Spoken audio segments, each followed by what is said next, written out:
Guys, একদিন হঠাৎ করে একটা মৌমাছির বাসা ভেঙে বানরের গাছে আটকে যায়, যার ফলে সেখানে বানর আর হাতি চলে আসলে তারা দেখে যে তাদের গাছটাকে মৌমাছিরা দখল করে নিয়েছে।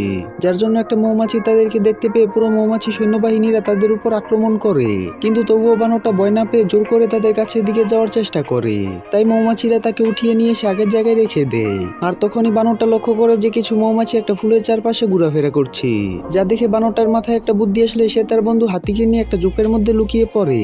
আর এরপর তারা ধীরে ধীরে গাছের কাছে পৌঁছে যায়, কিন্তু তখনই একটা মৌমাছি তাদের এই কার্যকলাপ দেখে বুঝতে পেরে আবারও তাদের উপরে আক্রমণ করে, যার জন্য এবার তারা মন খারাপ করে ফুলটা নিয়ে সেখান থেকে চলে যেতে থাকে। কিন্তু কিছু দূরে এসে তারা একটা উট পাখির বাসা দেখতে পেয়ে তাড়াতাড়ি করে গিয়ে সেই বাসার উপরে বসে পড়ে। আর এরপর সেখানে উট পাখি চলে আসলে সে দেখে যে তার বাসার উপরে বানর আর হাতি বসে আছে, যা দেখে উট পাখিটা অনেক রেগে তাদেরকে বাসা থেকে বের করে দেয়। আর এরপর রাত হয়ে গেলে তারা থাকার জন্য কোনো বাসা খুঁজে পায় না, যার জন্য তাদেরকে বাধ্য হয়ে নদীর উপরে থাকা পাথরের উপরে ঘুমাতে হয়।